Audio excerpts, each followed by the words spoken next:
Bismillahirrahmanirrahim. Assalamu alaikum students. My name is Muhammad Usman Salim. I am from UGI Chemistry Department. Students, second year chemistry chapter 10 alkyl halides chapter हमारा complete हो गया था और आज हमने exercise start करनी है. ठीक है, तो एक्सरसाइज के लिए आप पेज 208 पे आएंगे.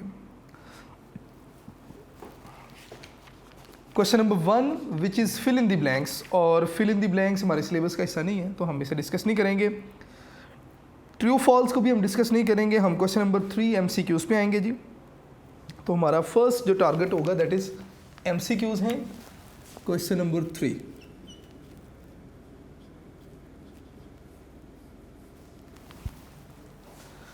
स्टूडेंट्स, MCQ में सबसे पहले देखेंगे in primary alkyl halide the halogen atom is attached to a carbon which is further attached to how many carbon atoms. तो मैंने आपको बताया था कि in case of primary alkyl halide carbon या तो एक कार्बन से अटैच होगा या कार्बन जो कि हैलोजन से अटैच है वो आगे किसी कार्बन से अटैच नहीं होगा. तो ऐसे अल्काइल हैलाइड्स को हम प्राइमरी अल्काइल हैलाइड कहते हैं.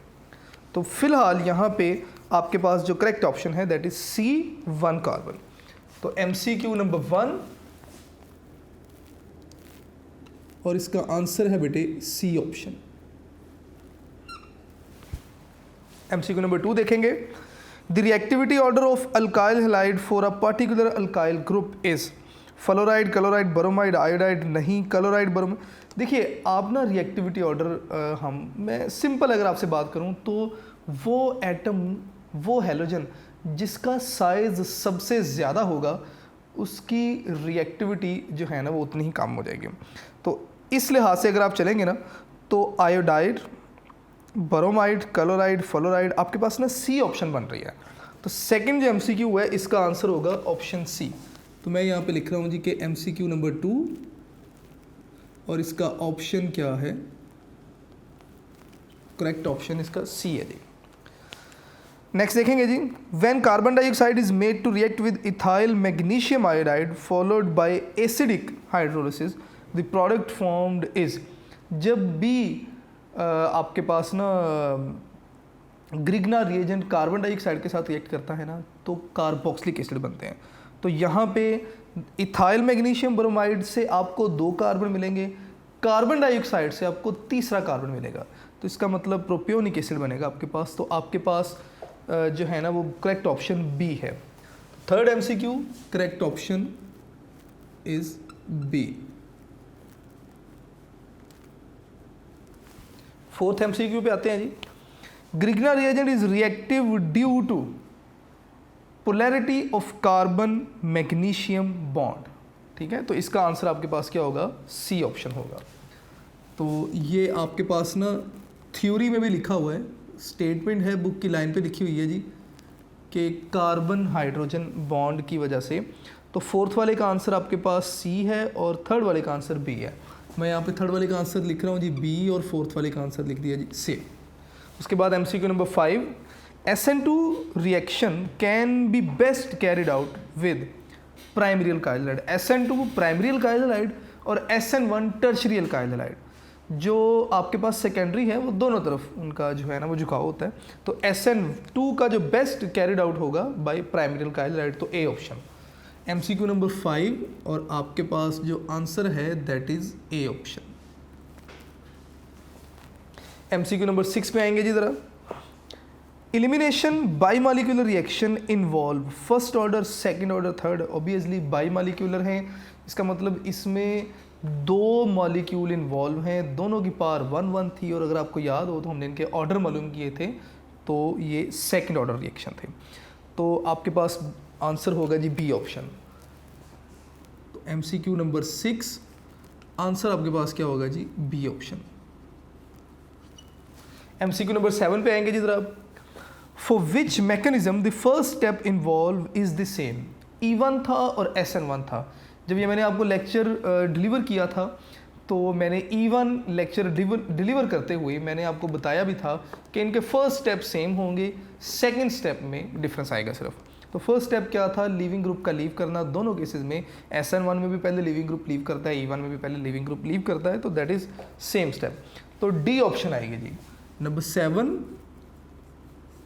And answer is D option. उसके बाद हम बात करेंगे जी number 8, alkyl halide are considered to be very reactive compounds towards nucleophile because they have an electrophilic carbon. इनके पास एक इलेक्ट्रोफिलिक कार्बन होता है, तो यही इसका जो है ना वो करेक्ट आंसर है। तो नंबर 8 का जो आंसर है that is A option.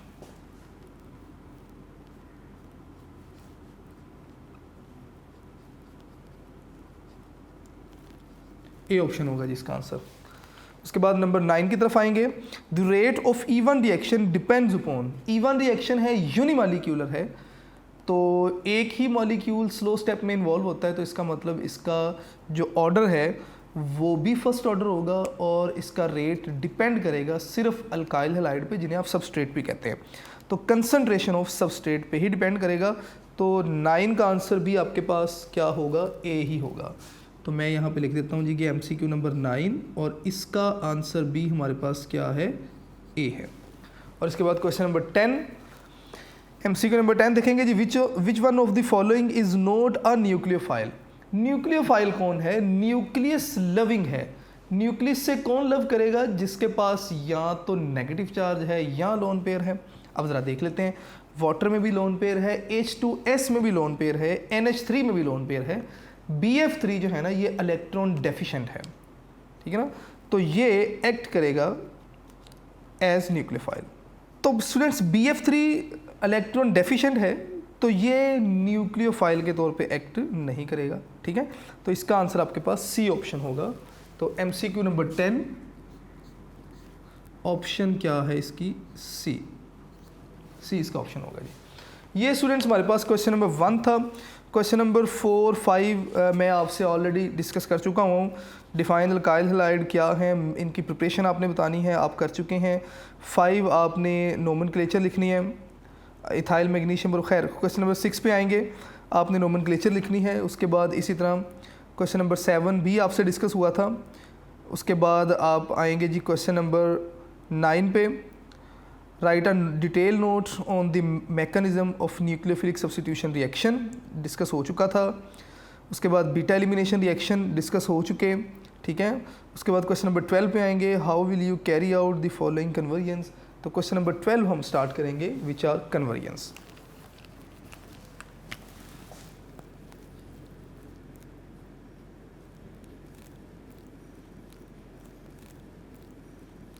Next हम स्टार्ट करेंगे जी क्वेश्चन नंबर 12। और क्वेश्चन नंबर 12 के लिए बेटा एक बात याद रखिएगा कि अगर आप ना ऑर्गेनिक केमिस्ट्री पे ग्रिप चाहते हैं, आप चाहते हैं कि आप की ग्रिप हो ऑर्गेनिक केमिस्ट्री पे, तो उसके लिए ना कन्वर्जेंस पे आपकी ग्रिप होनी चाहिए। जितनी बेहतर तरीके से कन्वर्जन आप सीख लेंगे ना, वही रिएक्शंस आगे डिफरेंट प्रिपरेशंस में, डिफरेंट रिएक्शंस में यूज़ होने हैं। तो इट मीन्स कि कहीं ना कहीं आपका जो चैप्टर के अंदर जो रिएक्शन है ना वो तैयार होते जा रहे हैं। थोड़ा सा इसकी प्रैक्टिस आपने ज़रूर करनी है। दूसरी बात यह कि एक कन्वर्जन करने के लिए कोई एक रास्ता नहीं होता, एक रिएक्टेंट से प्रोडक्ट्स की तरफ जाने के लिए डिफरेंट कन्वर्जन्स होती हैं। तो अगर आप बुक से प्रिपेयर करेंगे, क्लास में टीचर से सुनेंगे, मे बी आपको एक डिफरेंट मेथड मिले, आपको बुक से डिफरेंट मेथड मिलेगा, आपको किसी हेल्पिंग बुक से मज़ीद कोई डिफरेंट वे जो है ना वो मिलेगा। तो इट मीन्स के एक कन्वर्जन्स को कंप्लीट करने के लिए ना, एक कन्वर्जन को आपके पास डिफरेंट मेथड है, ठीक है। तो इट इज़ वेरी इंपॉर्टेंट कि आपकी ना ऑर्गेनिक जो है केमिस्ट्री पर ग्रिप होने के लिए कन्वर्जन्स पे ग्रिप होनी चाहिए। तो स्टार्ट करते हैं जी कन्वर्जन हमारी। तो सबसे पहले क्वेश्चन नंबर 12 में वो कहते हैं जी कि मीथेन है और आपने ना इसे कन्वर्ट करना है किसमें, प्रोपानोइक एसिड में। मीथेन और आप इसे कन्वर्ट करेंगे प्रोपानोइक एसिड में।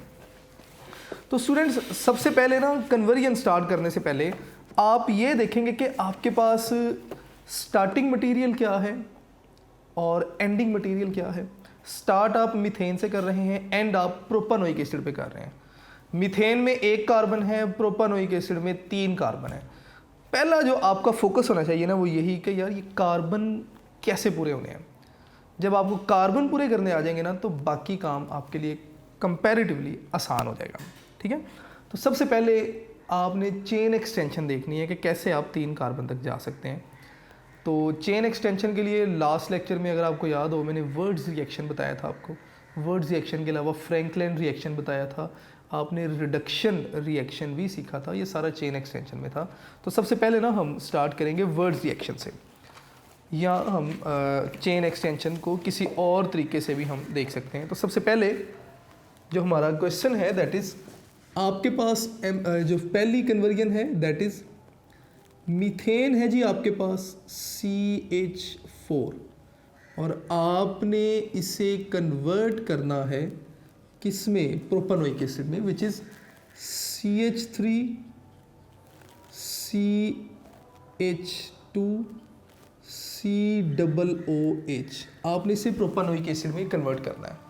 तो इस कन्वर्जन के लिए हम क्या करेंगे, स्टार्ट करते हैं जी सॉल्यूशन हमारा। मैं यहाँ पर सॉल्यूशन लिख रहा हूँ ताकि आपको आइडिया रहे कि कन्वर्जन हमारी यहाँ से स्टार्ट हुई है। ठीक है, सबसे पहले आपने क्या किया, आप अपना जो रिएक्टेंट है ना, आप इसका रिएक्शन करवाएंगे किसके साथ, क्लोरीन के साथ, यानी कि हेलोजन के साथ Cl2। ठीक है, और हमें पता है कि हेलोजन के साथ रिएक्शन होता है in the presence of sunlight. तो मैं यहाँ पे सनलाइट भी लिख देता हूँ कि सनलाइट की मौजूदगी में ये रिएक्शन होगा, और आपके पास जो प्रोडक्ट्स बनेंगी that is CH3Cl plus HCl। अब स्टूडेंट्स नेक्स्ट अगली बात जो आपने याद रखनी है, मेन प्रोडक्ट तो हमारी यही है, हम अपनी मेन प्रोडक्ट के साथ ही चलेंगे और इसका किसी भी दूसरे रिएक्टेंट के साथ रिएक्ट करवा के हमने फाइनल प्रोडक्ट तक जाना है। लेकिन रिएक्शन ठीक होना चाहिए, खुद से नहीं आपने रिएक्शन कुछ बनाने ऐसे कि जो एग्जिस्ट नहीं करते और आप कहें जी मैंने कन्वर्जेंस कर ली, ऐसा नहीं है। अब उसके अलावा ये जो आपकी मेन प्रोडक्ट है ना, सेकंड रिएक्शन में आप इसके नंबर ऑफ मोल कम ज़्यादा कर सकते हैं, कोई इशू नहीं है, कोई प्रॉब्लम नहीं है। फॉर एग्जांपल मेरे पास लिखा है जी कि CH3Cl, मेरे पास एक कार्बन था, मुझे बनाने थे 2 या 3 कार्बन, तो मुझे याद था वर्ड्स रिएक्शन। मैंने कहा जी अगर वर्ड्स रिएक्शन में अल्काइल हैलाइड को रिएक्ट करवा के चेन एक्सटेंड की जा सकती है, तो क्यों ना पहले मैं इसे अल्काइल हैलाइड में कन्वर्ट करूं। मैंने अल्काइल हैलाइड में कन्वर्ट किया, अब मैं सोडियम के साथ रिएक्शन करवाने जा रहा हूं, और दोबारा से एक अल्काइल हैलाइड लिखा, और ये जो रिएक्शन है ना, ये होगा in the presence of dry ether. अगर आपको याद हो तो ये रिएक्शन होगा in the presence of dry ether. ये दोनों रिएक्ट करते हैं आपस में, और इनके रिएक्शन से आपके पास 2NaCl बनता है, और साथ ही साथ आपके पास ये दोनों मिथाइल ग्रुप आपस में मिले और CH3 बना, जिसे आपने इथेन का नाम दे दिया, और यहाँ पर हमारी मेन प्रोडक्ट यही है, इथेन है। अब नेक्स्ट आपने क्या करना है, अब ये जो इथेन बनी, अब दोबारा से ना आप इसका रिएक्शन करवाएंगे किसके साथ, क्लोरीन के साथ। तो मैं यहाँ पे लिखूँगा जी CH3 मेन प्रोडक्ट, मैंने इसका रिएक्शन क्लोरीन के साथ करवाया दोबारा से, दोबारा आपके पास अल्काइल हैलाइड बनी, ठीक है, in the presence of sunlight. तो ये आपके पास बन जाएगा जी CH3CH2Cl plus HCl। Main product क्या है जी, ये है। अब इस मेन प्रोडक्ट का हम रिएक्शन करवाएंगे जी मैग्नीशियम के साथ, और इसे हम ना ग्रिग्नार रिएजेंट में कन्वर्ट करेंगे। तो CH3CH2Cl प्लस Mg, ईथर की मौजूदगी में ये रिएक्शन होगा, और ये आपके पास क्या बन जाएगा, यह बन जाएगा जी CH3CH2Mg और उसके साथ Cl। अब मुझे पता है कि जब भी इसे आप कहते हैं ग्रिग्नार्ड रिएजेंट, जब भी ना ग्रिग्नार्ड रिएजेंट का आप रिएक्शन करवाते हैं किसके साथ, कार्बन डाइऑक्साइड के साथ, तो प्रोडक्ट आपके पास क्या बनती है, कार्बोक्सिलिक एसिड बनते हैं। लेकिन जो मेन बात याद रखनी है वो ये कि कार्बन डाइऑक्साइड वाला कार्बन भी चेन में ऐड हो जाएगा। 2 कार्बन ये हैं, तो इसका मतलब तीसरा कार्बन डाइऑक्साइड से कार्बन आएगा तो 3 कार्बन की कार्बोक्सिलिक एसिड बनेगी, यानी कि प्रोपानोइक एसिड बन जाएगा। अगर मुझे ब्यूटानोइक एसिड बनाना होता तो मैं 3 कार्बन की ना चेन बनाता, यानी कि जितना भी आपको कार्बन का जो है वो आपको एसिड बनाना है उससे एक कम कार्बन की चेन बनाएगी ग्रिग्ना रिएजेंट की, और उसके बाद कार्बन डाइऑक्साइड से रिएक्शन करवाएंगे। अब आते हैं जी next, CH3 CH2 MgCl, this is partial positive, partial negative, partial negative. अब आप इसका रिएक्शन करवाएंगे कार्बन डाइऑक्साइड के साथ। कार्बन डाइऑक्साइड को ना मैं कुछ इस तरह लिख रहा हूँ कि C≡O और इसी तरह double bond O, partial negative, partial negative, partial positive. ये पार्शियल नेगेटिव कार्बन इस पार्शियल पॉजिटिव कार्बन पे अटैक करेगी और आपके पास जो प्रोडक्ट बनेगी दैट इज, जरा बेटे गौर कीजिएगा, CH3 CH2 वैसे लिख रहा हूँ, CH3 CH2 मैंने वैसे लिख दिया, ये CH2 ने इस कार्बन पे अटैक किया तो इसका मतलब नेक्स्ट ये कार्बन आ गया, इस कार्बन के साथ डायरेक्ट ये कार्बन अटैच हुआ तो ये कार्बन लिखा। ये जो कार्बन है ना, जब इस कार्बन के साथ बॉन्ड बनाएगा इसका ये बॉन्ड ब्रेक हो जाएगा और इलेक्ट्रॉन यहाँ पे आ जाएंगे, तो इसका मतलब इस कार्बन के बाद ये कार्बन मैंने लिख दिया, इस कार्बन का नीचे वाला डबल बॉन्ड O वैसे ही लिखा मैंने, ऊपर वाला सिंगल बॉन्ड रह गया नेगेटिव, और यहाँ से ये बॉन्ड ब्रेक होगा कुछ इस तरह से कि इलेक्ट्रॉन इस तरफ शिफ्ट हुए तो Mg पॉजिटिव बन गया, तो Mg पॉजिटिव इस O नेगेटिव के साथ मिलता है और बना देगा जी Mg और साथ में Cl। लें जी, अब ये आपके मेन प्रोडक्ट है। अब नेक्स्ट ये जो CH3 CH2 C double bond O और O MgCl है ना, आप इसका रिएक्शन करवाते हैं वाटर के साथ इन एसिडिक मीडियम, तो मैं इसे H पॉजिटिव लिख देता हूँ और साथ में H2O लिख देता हूँ। तो अब होगा क्या कि ये जो O नेगेटिव और Mg पॉजिटिव है ना, इस O नेगेटिव को H मिलेगा तो ये बन जाएगा जी CH3 CH2 C double bond O वैसे ही है, और इस O नेगेटिव को H मिलेगा तो ये बन गया जी OH, ठीक है। और ये जो MgCl है ना, Mg के साथ अपना Cl वैसे ही मौजूद है और इस Mg को दूसरी तरफ OH मिल जाएगा, तो ये आपके पास प्रोडक्ट जो बनी इसे आप नाम देते हैं किसका जी, प्रोपानोइक एसिड का। तो इसका मतलब फर्स्ट कन्वर्जन आपने कंप्लीट की, दैट इज फॉर्मेशन या conversion of propanoic acid from methane to propanoic acid. Second conversion देखेंगे बेटे ज़रा, आपके पास इथेन है और आपने क्वाटनरी जो है ना वो प्रोडक्ट बनानी है, तो इसको ज़रा देखेंगे किस तरह इसे कंप्लीट करेंगे हम। तो मैं क्वेश्चन लिख देता हूँ यहाँ पे पहले, उसके बाद इसे हम कंप्लीट करते हैं। आपके पास है जी बेटे इथेन CH3 आपने इससे कन्वर्ट करना है किसमें, CH3 N और साथ में Br, ठीक है। ये आपका प्रोडक्ट होना चाहिए और ये क्वाटनरी इथाइल अमोनियम ब्रोमाइड है, ठीक है जी, अमोनियम ब्रोमाइड। अब आपने करना क्या है, हमारे पास ना इथेन है और हमने अपने फाइनल प्रोडक्ट्स तक जाना है, तो मुझे जो आइडिया मिल रहा है सबसे पहले यही कि अगर मैं क्या करूं, मैं रिएक्शन करवाऊं, अल्काइल हैलाइड बनाऊं। सबसे पहला स्टेप ना हमारे पास यही होगा कि अल्काइल हैलाइड। आपने ना हमने एसएन रिएक्शंस पढ़े थे, एसएन रिएक्शन की वो एक पेज था जिसमें कुछ 10-12 एग्जाम्पल लिखी हुई थी, उनमें से एक रिएक्शन को मैं वो यहाँ पे ना इस्तेमाल करूँगा। तो पहला काम यही है कि आपने इसका रिएक्शन करवाना है और सबसे पहले अल्काइल हैलाइड बनाएंगे और अल्काइल हैलाइड का फिर हम अमोनिया के साथ रिएक्शन करवाते जाएंगे। किस तरह, ज़रा इसको देखेंगे जी। तो इसका मैं सॉल्यूशन लिख रहा हूँ जी यहाँ से।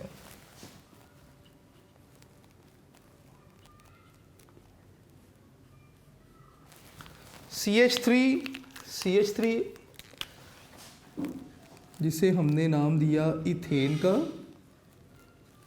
इसका अगर हम क्लोरीन के साथ रिएक्शन करवाते हैं in the presence of sunlight, diffused sunlight, तो आपके पास प्रोडक्ट क्या बनेगी जी? CH3 CH2 Cl plus HCl, ये आपके पास प्रोडक्ट बनेगी इथाइल क्लोराइड। अब आपने इथाइल क्लोराइड का रिएक्शन करवाना है अमोनिया के साथ, ठीक है। तो ज़रा इसको देखेंगे किस तरह। हमारे पास है जी प्रोडक्ट, हमारी मेन यही है, CH3 CH3 Cl।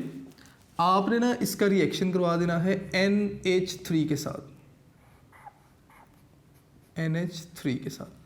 आपके पास जो प्रोडक्ट बनेगी that is CH3 CH2, sorry ये CH3 और ये CH2 है, सॉरी CH3 CH2, और इसके साथ आपके पास आ जाएगा जी NH2, और साथ में क्या आ गया, एक H यहाँ से निकलेगा और क्लोरीन के साथ बना देगा जी HCl। याद रखिएगा नाइट्रोजन पर एक लोन पेयर मौजूद होता है, we have to use that lone pair, तो मैं उसे साथ साथ मेंशन भी कर रहा हूँ। इसके बाद नेक्स्ट देखेंगे जी। नेक्स्ट आपने क्या किया कि ये जो आपके पास प्रोडक्ट बनी ना इथाइल, नेक्स्ट आपने क्या करना है, आपने इसका दोबारा से रिएक्शन करवा देना है एक अल्काइल हैलाइड के साथ ही। मेन प्रोडक्ट आपकी ये है, तो मैं इसे लिख रहा हूँ जी कि CH3 CH2 उसके बाद NH2, ठीक है। हम इसका रिएक्शन करवा देंगे जी किसके साथ, एक अल्काइल हैलाइड के साथ, और उस अल्काइल हैलाइड में आपके पास लेट से ब्रोमीन है और C2H5 लिख रहा हूँ, जिसका मतलब यही है कि इथाइल ब्रोमाइड। स्टूडेंट्स इस रिएक्शन के रिजल्ट में हमारे पास जो प्रोडक्ट बनेगी वो कुछ इस तरह होगी कि एक और हाइड्रोजन ब्रोमीन से रिएक्शन करेगा। मैं इन हाइड्रोजन्स को ना ज़रा ओपन करके लिख देता हूँ ताकि आपको समझ आ जाए बात की।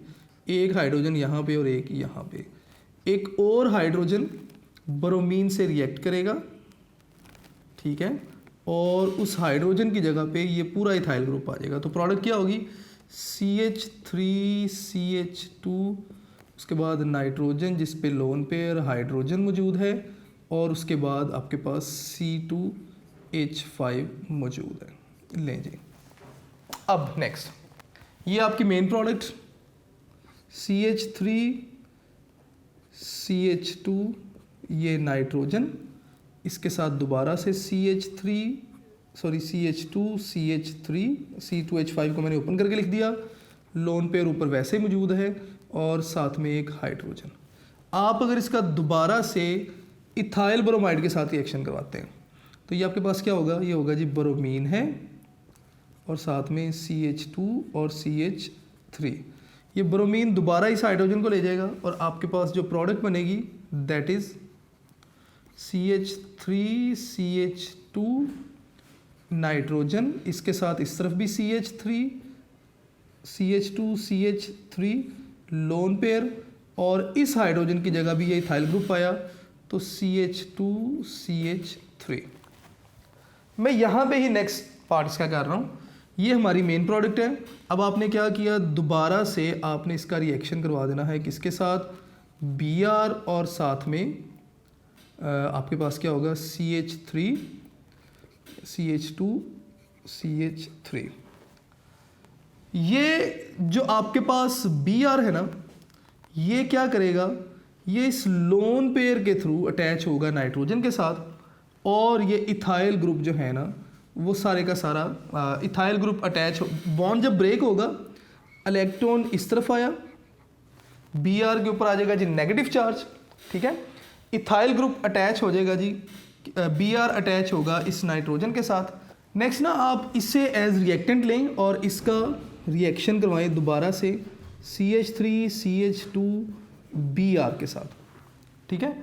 रिएक्शन कुछ इस तरह से ब्रेक होगा, कंप्लीट होगा कि बॉन्ड ब्रेक हुआ, इलेक्ट्रॉन आगे ब्रोमीन पे आ गया नेगेटिव चार्ज, नाइट्रोजन इस लोन पेयर के थ्रू इथाइल ग्रुप के साथ मिलेगा, तो नाइट्रोजन के पास आ जाएंगे जी 4 इथाइल ग्रुप।